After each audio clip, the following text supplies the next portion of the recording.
Hello YouTube, Kakarot197 again with my second and also lost Armored Lady review. This time is the third one in the series, the Zeta Gundam Lady from the Zeta Gundam series. Zeta Gundam Lady. This time the box is in slightly better condition, only slightly unfortunately. Alright, once again let's start by poking fun at the awesome English on the box. When girls who were born in Armored City grow up 10 years old, put on her arm... Char. What did I tell you about the lollies in this house? Also, I'm trying to do a review here. Thanks. Now where was I? Put on her armored suit and take part in a battle simulation game. Once again, I really hope that's a video game. Each individual armored suit is designed by each girl. Z Gundam Lady, in case you hadn't noticed that already. Changeable mobile suit, MSZ-006. Unfortunately, this kit isn't gonna transform in any way, shape or form. It doesn't even move. Used an alloy of Gundarium and Gunma. Last time I checked, Gunma was, I think, a prefecture in Japan. So, I guess we can conclude that it's made of Gundarium and a prefecture from Japan. The Beam Saber and Granite Rancher are contained as the Head Falcon. If anyone understands what the hell they mean by this, please point that out in the comments, because from what I understand it means something like the Beam Saber and the Grenade Launcher are the head Vulcannons, and that would be quite hard, I think. And the elastic, yes, it's not made out of metal, it's made out of rubber bands, is contained as the standard equipment. Once again, all of this makes perfect sense in the world of English. Shoulder armor. Volcannons. This time they're not Volcannon pods, they're just Volcannons. A shield. A beam rifle. I guess this one isn't elastic. Flying armor, which is really small. I really doubt that's gonna fly anywhere.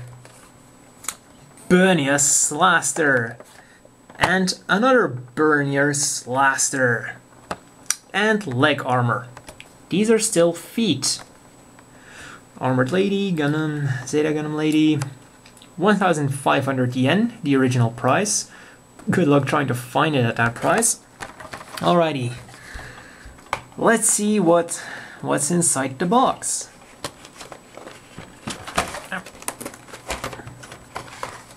Come on, open, open.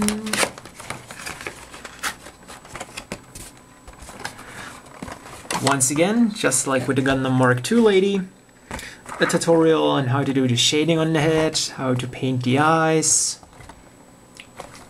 and also something that actually, to be honest, really pissed me off. What you see here is the Zeta Gundam Lady in her action pose with an hyper bazooka, which is not included. You might think, hey, they put a little notice on here saying that it's not included or something like that. No, because from what I understand, this is just to point out that this action pose uses the hyper bazooka. Yeah, like we hadn't figured that out already. I mean, if you don't see that this is a hyper bazooka, you don't know anything about Gundam. So yeah, that's actually really, yeah, naughty.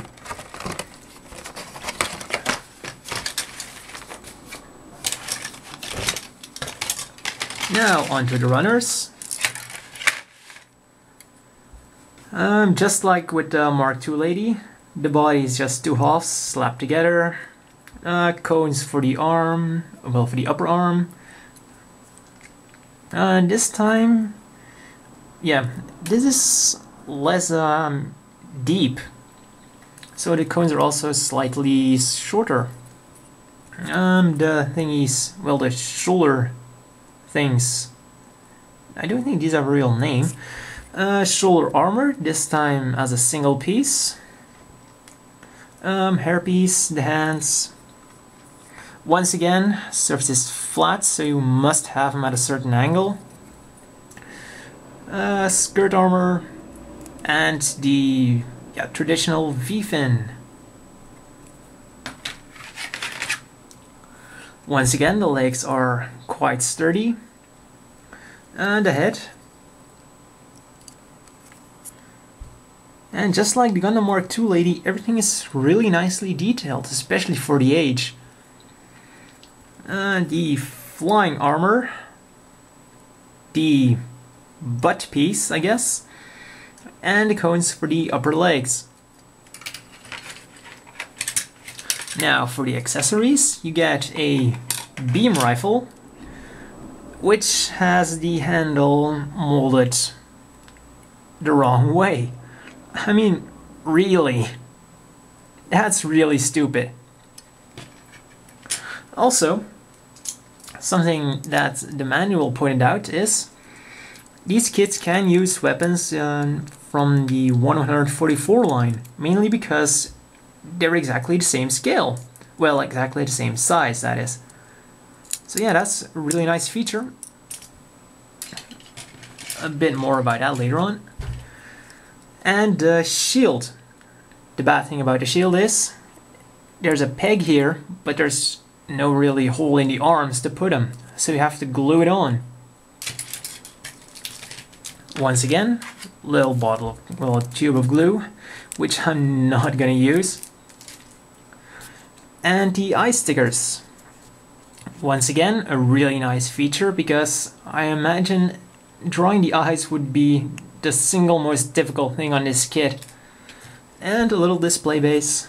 Not a lot going on, just a lump of plastic really, with some text underneath it. Made in Japan, Bandai, 1985. Now, for the manual. Something I noticed, if you compare it with the box art,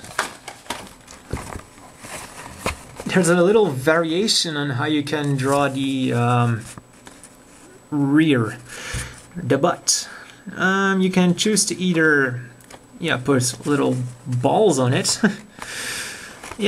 or have it more like a traditional Zeta Gundam.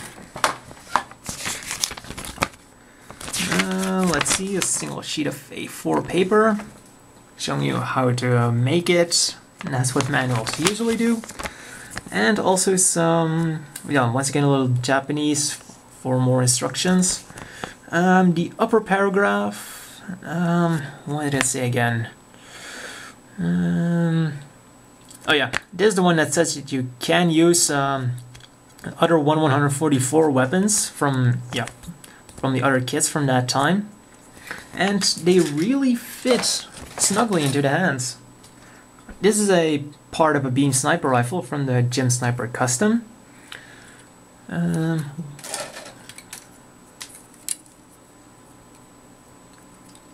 As you can see, it goes in hand really well.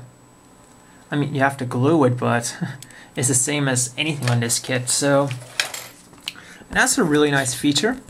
The only problem is that you do have to glue it, so it would kind of like be in the hand forever.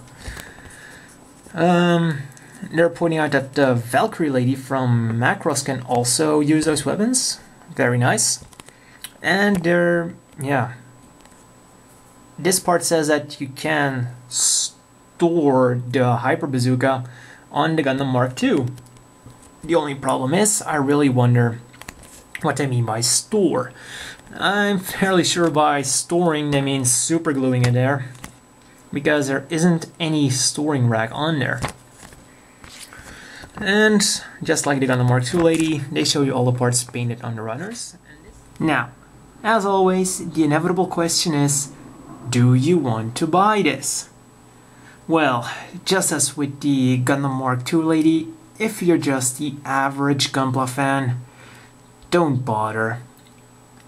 You have to glue it, paint it, you have to find it, and it's not even gonna be posable. And it's probably gonna cost you a lot. Way more than it's worth. If you're a collector and you like Gundam girls, yeah, I guess you could consider it if it's at a decent price or something like that. But other than that, don't bother. Like I said, it's not posable and so on. You have to glue it, paint it. It's just gonna be a hassle. Now, I did say they're not posable. And in my previous video about the Mark II lady, I said in the video description thingy that I was gonna try to make him posable by giving him some extra joints. And there was a person who made a very good comment about revolting joints. I believe his name was Alexander or something like that. I'm not really sure how you pronounce that, so I'm sorry for that, Alexander.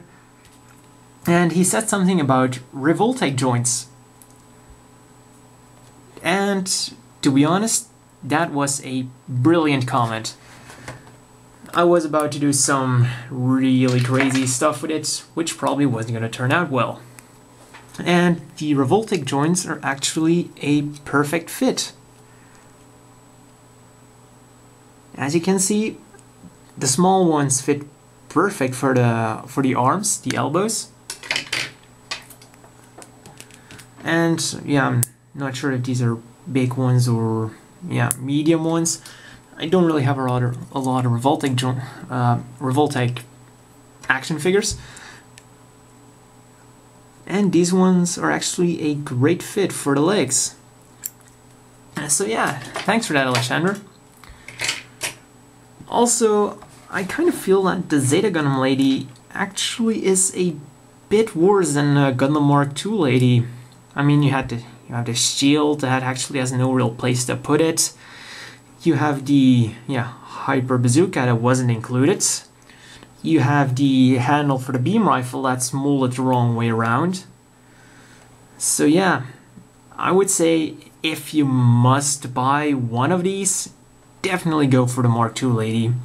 She also looks a lot better if you ask me. Yeah, not only the box art, but also the figure itself. So, that's all for this review, and see you next time!